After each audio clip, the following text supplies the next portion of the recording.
안녕하세요. 케니입니다. 수업 요약 드리도록 하겠습니다. 수업 계획에서 말씀드렸던 게 이거였죠. 회화랑 그 다음에 5W1H 쪽으로 말씀을 드렸는데요.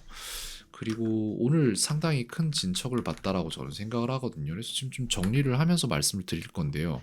일단 제가 본 거는 패턴인지에 대한 얘기를 좀 해야 될 것 같고, 그 다음에 어떠한 가르치는 방식의 전환 이런 부분 좀 얘기를 해도 되게 괜찮을 것 같은데 재밌는 부분이 있었어요. 안키에서 오늘 카드를 만드는데 어떤 카드들을 만들다 보니까 이 카드의 색깔을 이렇게 했단 말이에요. 이렇게 눌러가지고 다른 색깔로 이렇게 맞췄어요. 예를 들어 초록색으로 바꿨어요. 이렇게. 근데 카드 글자를 바꾸려는데 그걸 잘못 눌러가지고 이렇게 된 거라서 학생이 이거를 잠깐 보고 있다가 되게 빠르게 패턴을 인지해가지고는 A 누르면 되지 않냐 이렇게 말을 하더라고요. 글자 바꿀 거면은. 그러니까 이런 패턴이 되게 인지가 빠르더라고요. 그래서 살짝 놀랐습니다.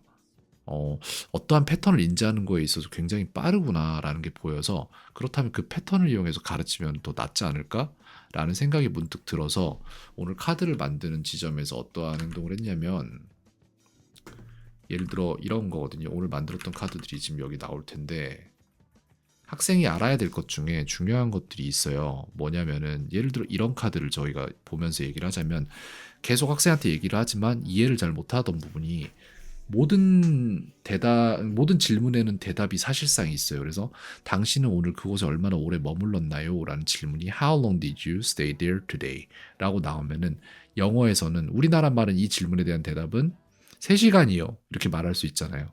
근데 우리나라 말은 주어 뭐 싹 다 떼고 그냥 딱 필요한 것만 딱 말하는 언어니까 그런 거고 영어는 절대 그렇지 않아요. 당신은 오늘 그곳에 얼마나 오래 머물렀나요?에 대한 질문의 대답은 나는 그곳에 머물렀어요. 입니다. 굉장히 뜬금없죠. 근데 사실 영어가 그래요. 어떻게 되냐면 나는 머물렀어요. 그곳에. 그 다음 나머지 너무 당연한 얘기를 먼저 하고 나서 나머지를 넣어준 거거든요.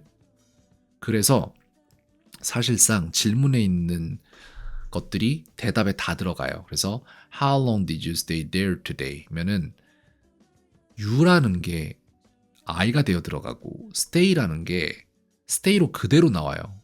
근데 동사의 시제 결정선인 의문조 동사 did가 과거였기 때문에 stayed라고 이런 식으로 당연한 것이 나오고 그리고 여기에서 또 물어봤던 there까지 해서 당연한 모든 것들의 총합인 I stayed there까지가 무조건 나오는 게 좋아요. 그 다음에 for 1 hour 이런 식으로 진짜 대답은 이만큼이에요. 우리나라 말에선 이것만 말하잖아요. for 1 hour. 1시간이요. for 1 hour. 근데 영어는 당연한 걸 먼저 말한다. 당신은 그곳에 얼마나 머물렀나요?에 대한 대답은 나는 그곳에 머물렀어요. 가 되는 거예요.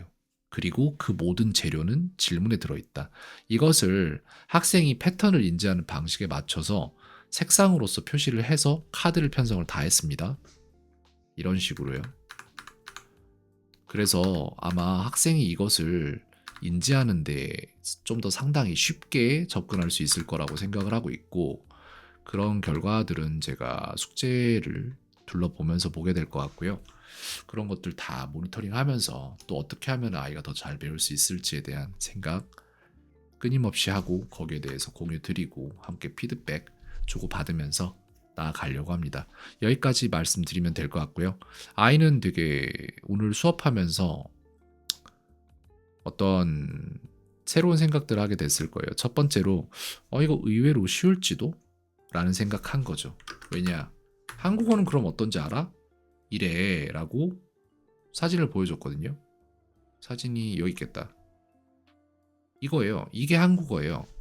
모르네 모르되 모르지 모르더라 모르리라 모르는 거나 모르잖아 모르려나 모르니 모르고 모르나 모르면 모르면서 모르거나 모르거든 모르는데 모르지만 모르더라도 모르다가도 모르기조차 이런 식으로 해서 변화가 무궁무진해요.